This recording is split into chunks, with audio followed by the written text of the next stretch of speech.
بسم اللہ الرحمن الرحیم اللہ کے نام سے جو رحمان اور رحیم ہے۔ وَلَقَدْ يَسَّرْنَا الْقُرْآنَ لِلذِّكْرِ فَهَلْ مِن مُدَّكِرٍ۔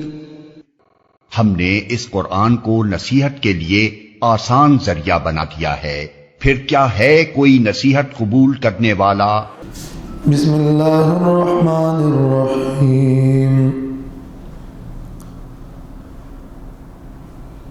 قال رب اغفر لي وهب لي ملكا لا ينبغي لأحد من بعدي إنك أنت الوهاب۔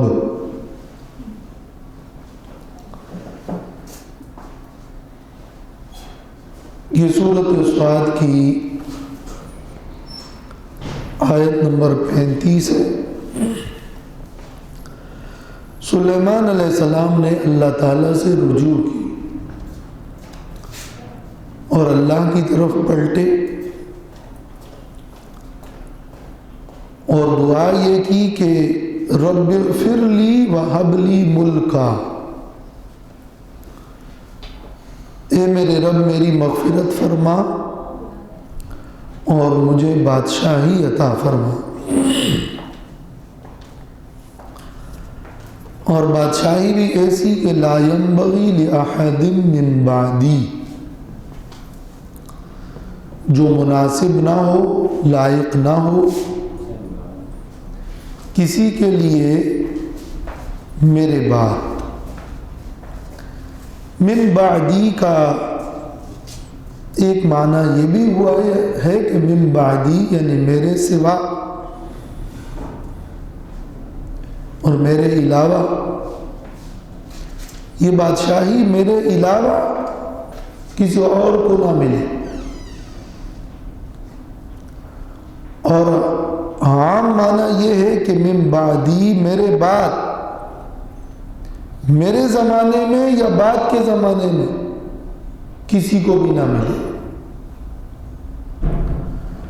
اور یہ معنی زیادہ راجح اس لیے ہے من بعدی کا کہ اللہ کے نبی صلی اللہ علیہ وسلم کے بارے میں یہ منقول ہے، صحیح حدیث ہے کہ آپ نماز پڑھ رہے تھے اور اسی درمیان آپ نے شیطان اور جن کو دیکھا، ارادہ کیا کہ اس کو پکڑ لے اور مسجد کے ایک ستون کے ساتھ باندھ لے، اور تاکہ کل کو پھر بچے اس کے ساتھ کھیلیں۔ مگر آپ نے فرمایا کہ اگر مجھے سلیمان علیہ السلام اپنے بھائی سلیمان کی یہ قول یاد نہ آتا کہ سلیمان علیہ السلام نے یہ دعا کی تھی کہ مجھے ایسی بادشاہی عطا فرما لا ينبغي لأحد من بعدی لفعلت، تو میں یہ کام کر دیتا۔ اس کا مطلب یہ کہ سلیمان علیہ السلام کو جو اللہ نے بادشاہی عطا فرمائی، ہوا اور جنات ان کے تابع اور چونٹوں کی زبان سمجھ میں آئی، تو یہ جو بادشاہی اور اتنی بڑی بادشاہی سلیمان علیہ السلام کو ملی، یہ بعد میں کسی کو نہیں حاصل ہوا۔ اس دعا کے اندر سلیمان علیہ السلام نے بادشاہی کے لیے دعا مانگی ہے، تو حکومت مانگنا، بادشاہی مانگنا، یہ دنیا کے لیے اور برائے دنیا تو ممنوع ہو سکتا ہے، مگر دین کے لیے بادشاہی اور ملک اور قوت اور طاقت طلب کرنا یہ سنت انبیاء ہے۔ تو یہ وہب لی ملکا، یہ دعا اس کی بڑی اہمیت ہے کہ اللہ نے ہی پیغمبر کو یہ دعا سکھائی اور دوسری بات یہ کہ وَهَبْ لِي مُلْکَ سے پہلے فرمایا کہ رب اغفر لی، اے میرے رب میری مغفرت فرما۔ گویا کہ پہلے مغفرت طلب کی، اس کے بعد بادشاہی کی دعا کی۔ تو جو دینی فکر ہے وہ مقدم اور غالب ہونا چاہیے، اور قصور اور مغفرت اور توبہ اس کو ذریعہ بنانا چاہیے کار خیر کا، تو اصلاح دینی مقدم ہے۔ قال رب اغفر لی، کہنے لگے اے میرے رب میری مغفرت فرما، وہب لی ملکا، اور مجھے بادشاہی عطا فرما، لا ينبغی لأحد من بعدی، ایسی بادشاہی جو کہ میرے بعد کسی کے لیے بھی لائق نہ ہو۔ یہ جو کہا کہ لا ينبغی لأحد، اگر کوئی یہ سوال کرے کہ بعد کے لوگوں کے لیے اس کی پابندی کیوں لگا، یہ تو ایک طرح بخل نہیں ہے؟ تو جواب یہ ہے کہ یہ طلب معجزہ ہے،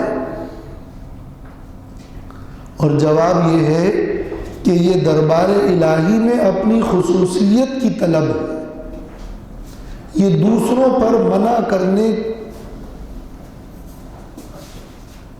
کی غرض مقصود نہیں، بلکہ اس میں اللہ کے ہاں اپنا خاص مقام اور خصوصیت کی دعا ہے، اور یہ معجزوں کی طلب ہے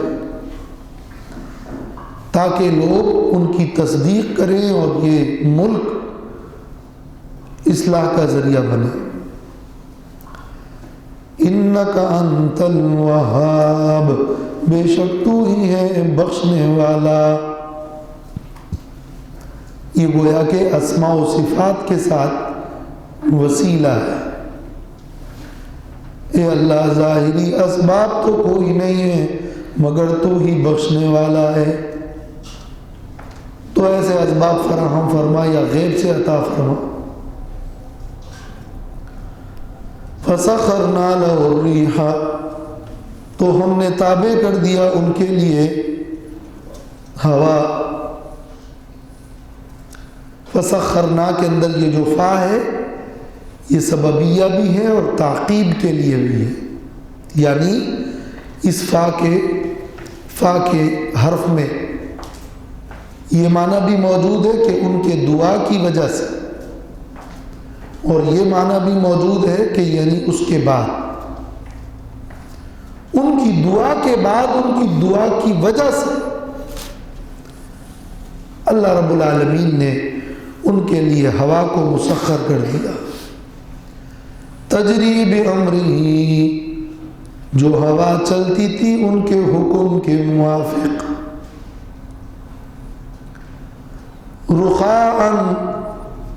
رخاءً نرمی کے ساتھ، حیث اصابا، جہاں کا وہ ارادہ کر لیتے، جس جگہ پہنچنے کا سلیمان علیہ السلام ارادہ کرتے، اصابا مانا اراد من البلاد، جس جگہ پہنچنے کا ارادہ کرتے تو وہ ہوا اس جانب چلتی۔ سورۃ الانبیاء کی آیت نمبر 81 میں ہے عاصفۃً، یہ ہوا بڑی تند تھی، تیز تند، اور یہاں ہے رخاءً، یہ ہوا چلتی تھی نرمی سے۔ تو ان دونوں میں کوئی ٹکراؤ نہیں ہے۔ وہ ہوا جو بہت تیزی سے چلتی ہے تو پھر وہ لوگوں کو پریشان کر دیتے ہیں، یا ان کے بیلنس کو آؤٹ کر دیتے ہیں. مگر یہ ہوا تھی تو تیز، عاصفتاً، مگر رخاءً، تھی ایسی بیلنس اور نرم کہ جس پر وہ سفر کرتے تو بڑے آرام سے اور نرمی سے سفر کر لیتے تھے.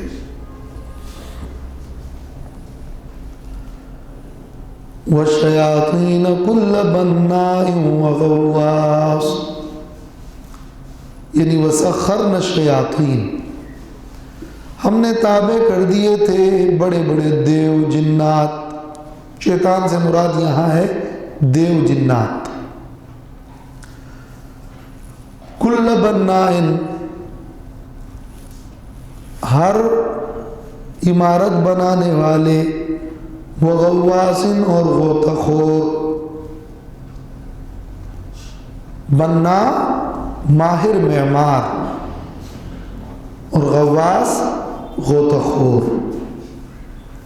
جنات سے سلیمان علیہ السلام یہ کام لیتے تھے. سورۃ سبا کی آیت نمبر 13 میں اس کی پوری تفسیر بیان ہو چکی ہے. وَآخَرِينَ مُقَرَّنِينَ فِي الْأَصْفَادِ، اور دوسرے ایسے جن جو کہ جکڑے ہوئے ہیں فی الاسفاد، زنجیروں میں. وہ جن جو بات نہیں مانتے تھے ان کو زنجیروں میں سلیمان علیہ السلام کو اللہ نے یہ طاقت دی تھی کہ وہ ان کو گرفتار کر کے زنجیروں میں جکڑ لیتے تھے. جنات اگرچہ لطیف ہیں اور زنجیروں میں جکڑنا کثیف اور سخت چیزوں کا ہوتا ہے، تو یا تو جنات کی لطافت ان کے دیکھنے میں ہے، اگرچہ جنات زنجیروں سے بندھے جا سکتے ہیں، یا پھر ضروری نہیں کہ وہ یہی زنجیریں ہوں، اس کی نوعیت کوئی دوسری ہو جس کو ہماری فہم کے لیے زنجیروں اور اصفاد سے تعبیر کیا گیا. هَذَا عَطَاؤُنَا فَامْنُنْ أَوْ أَمْسِكْ بِغَيْرِ حِسَابٍ، یہ ہماری عطا ہے. یہ کوئی جادو نہیں تھا جیسے کہ یہود نے کہا ہے اور سلیمان علیہ السلام کے بارے میں غلط باتیں مشہور ہوئی ہیں. هَذَا عَطَاؤُنَا، یہ خاص ہماری عطا اور بخشش تھی، یہ ہماری بخشش ہے. فَمْنُن، تو آپ احسان کیجئے، او امسک، یا روک لیجئے. جس کو چاہے آپ عطا کریں اور جس سے چاہیں آپ محروم کر کے روک لیں، یا جس کو چاہے رہا کر دیں اور جس کو چاہے پکڑ لے. بغیر حساب، بغیر حساب کے. بغیر حساب کا بعض نے یہ معنی کیا ہے کہ یعنی لا حساب علیکہ، آپ کو میں نے یہ اختیار دے دیا کہ تم اپنی تصرف اور مرضی سے جس کو چاہو رہا کر دو، جس کو چاہو پکڑ لو، جس کو سزا دو، جس پر احسان کرو. تم پر کوئی حساب محاسبہ نہیں.